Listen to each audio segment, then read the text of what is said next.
Salut les 20 joueuses et 20 joueurs, bienvenue dans cette 20 jeux de vidéo où nous allons déguster Virus, un jeu sorti cette année à Essen chez Guiochix.it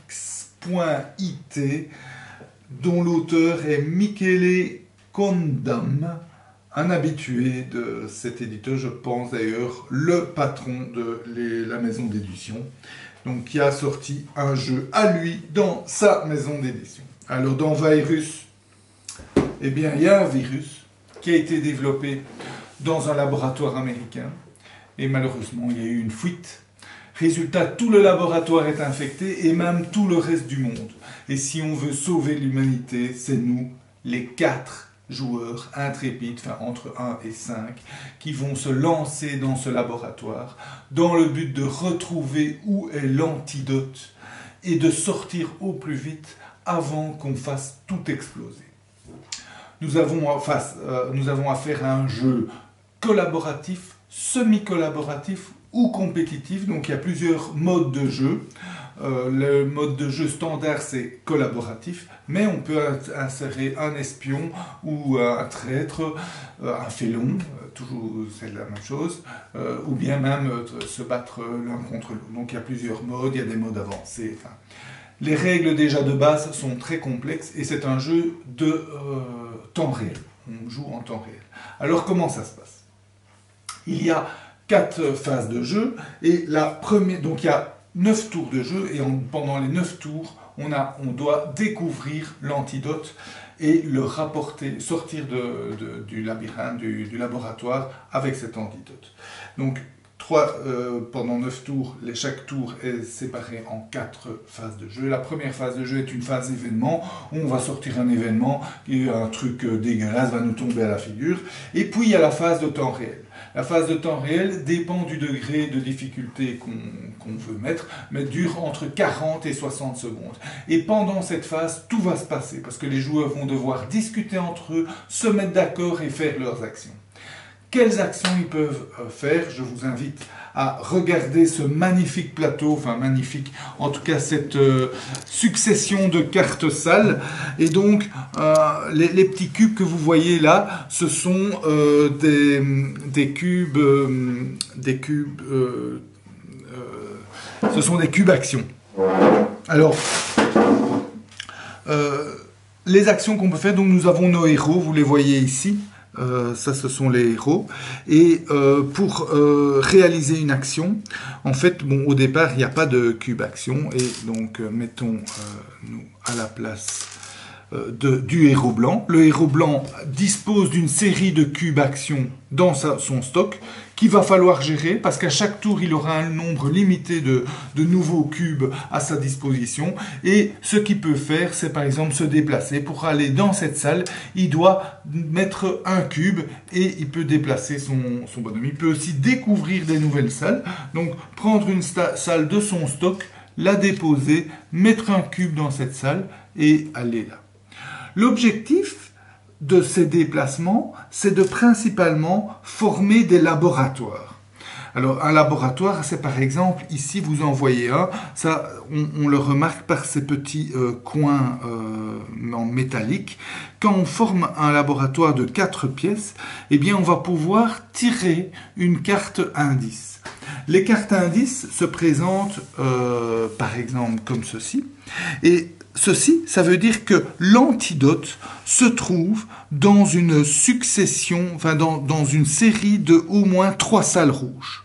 Donc ça, c'est le premier indice que nous avons pioché dans la partie. Donc bon, quand on regarde le laboratoire, on voit qu'il y a une série de salles rouges. Donc pour l'instant, on ne sait pas grand-chose. On sait simplement que l'indice se trouve probablement dans une des séries de salles, mais dans laquelle on ne sait pas.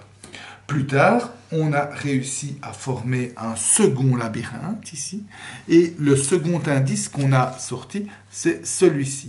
Celui-ci indique où se trouve l'antidote. Donc il se trouve, vous voyez, dans la fin du laboratoire. Ça, c'est le laboratoire.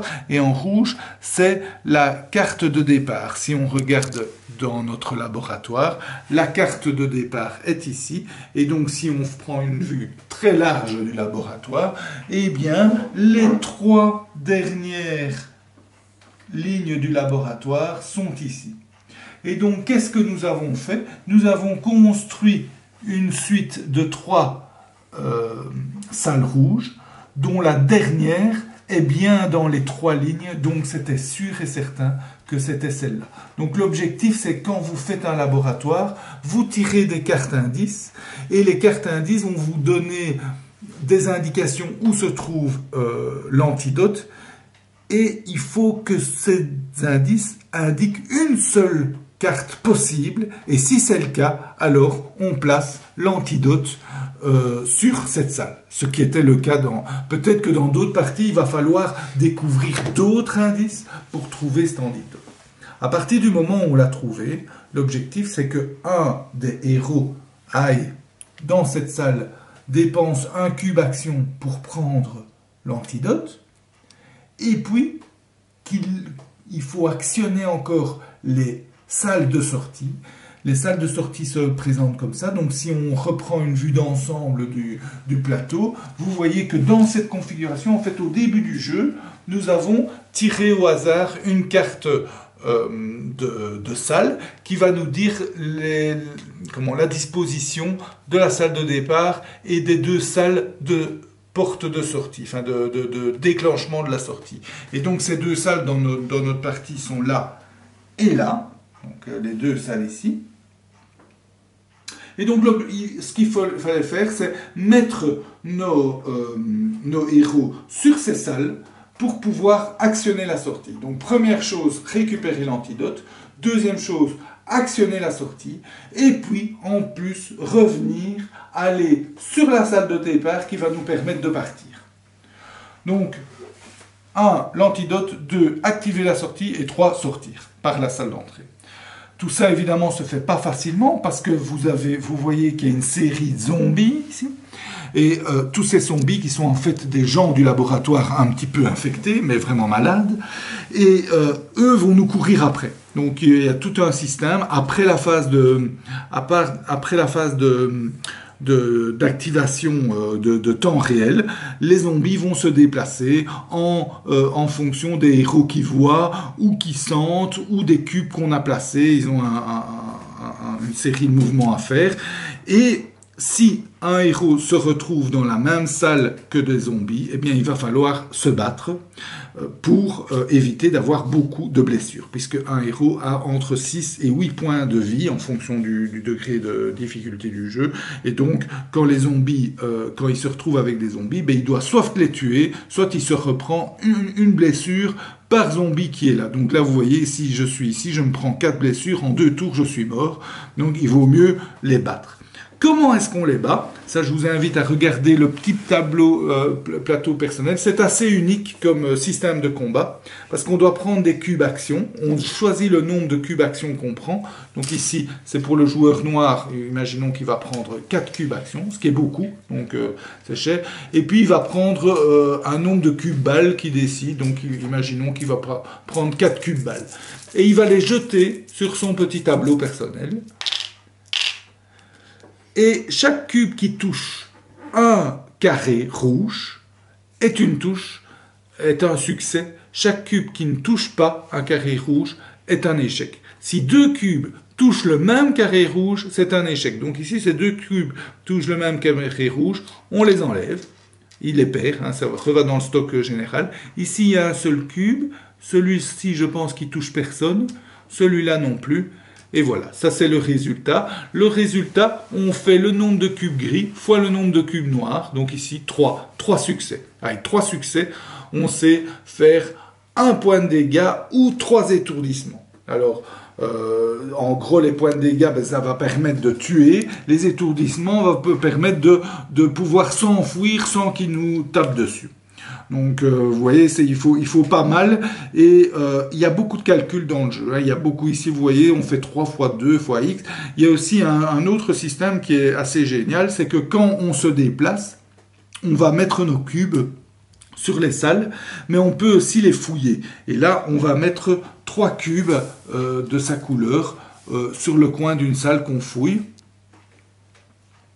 Et en fonction des salles qu'on a fouillées, les cubes valent 2 points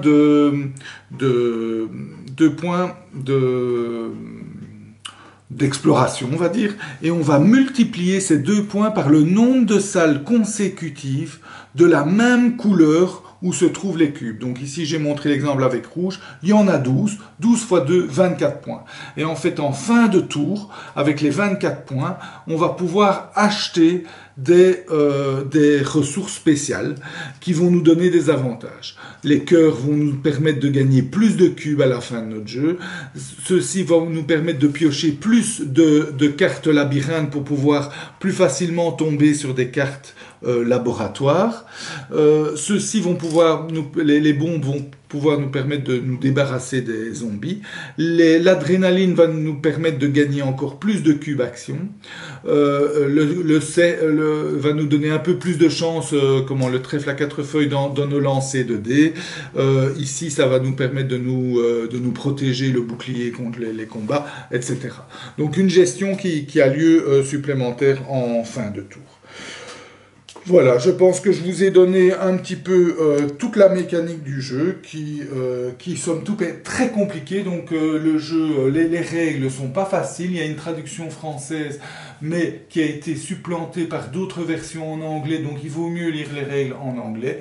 Elles sont pas facilement lisibles, il faut aller voir les facs, et même quand vous avez bien maîtrisé vos règles et que vous les expliquez, il faut compter plus d'1 heure d'explication des règles, et encore en plein milieu du jeu, les joueurs vous posent encore beaucoup de questions parce que tout est un peu compliqué, beaucoup de calculs, des 3 fois 2, moins 2, moins plus, etc., qui rendent un peu le jeu compliqué, mais le jeu est merveilleux, il est bien équilibré, on voit qu'il a été bien réfléchi, et en plus avec toutes les variantes, il y a moyen de passer de longues soirées.